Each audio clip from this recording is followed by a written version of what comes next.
I te haukainga o te mautere o Matakana e whakaheke tō tāna ki te whakaora i tō rātou moana, he raru anō kua pue ake. I whai kiri mana tētahi uri Māori ki te whakahaere i ngā mahi whakaora i te moana, engari no te rānei i whakakorengi atu ai. Taua kiri mana rā. Hei tā te iwi kāinga, kāre te umanga Braemar Howells i kōrero ki a rātou i mua i te whakakorenga o te kiri mana nei. Engari hei tā te umanga, he take nui tonu i pērāti atu ai e rātou taua kiri mana. Kei a Irena Smith ngā whakamārama. E hoki ana Peter Pōkaya ki te kāinga, kua mutu ke ana mahi mo te mautere o Matakana. I arrived at the office at Mount Maunganui at 7:30 a.m. this morning to be told that my position was no longer. No te taite i tērā wiki ka whiwhia i te kirimana, kia whakahaere i ngā mahi whakaora. I was a bit shocked, having only been appointed to the position on Thursday, 4 days ago. It was, and there's been quite a bit happening here over the last 4 days.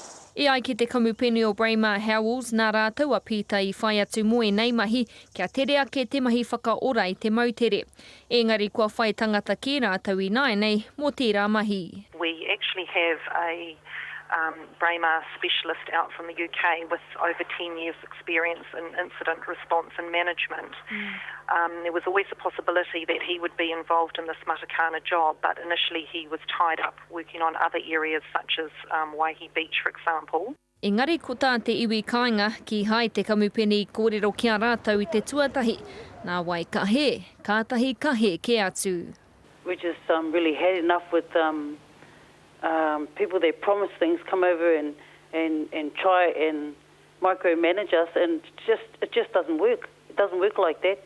We need to be right at the table all the time, otherwise things don't go too good. I tai atu a pira ki Matakana i te rānei ki te hui tahi me ngā māngai o Ngātirangi Nui, engari kua hoha ke rātou. Unfortunately, when I came on and accepted the position, the protocol, tikanga on the island with the whānau people was never done. And that was a disappointment, in my view. I hui tahi te iwi kāinga me Braemar Howells i nā pō ki te whakatakoto i o rātou nawe, nā te takarua kei te raru tonu rātou. While they've been having a little plan and whatever they've been doing, we've just taken the initiative and been out every day, doing our thing, stacking everything up. All of this mucking around is burying stuff. Ko tā Braemar kei te ata haere rātou kia tika ngā mahi. Ko te pātai nui pia, a hea ka kitea he māramatanga, e ora ai a Matakana, me o Nauri. Irena Smith, Te Karere.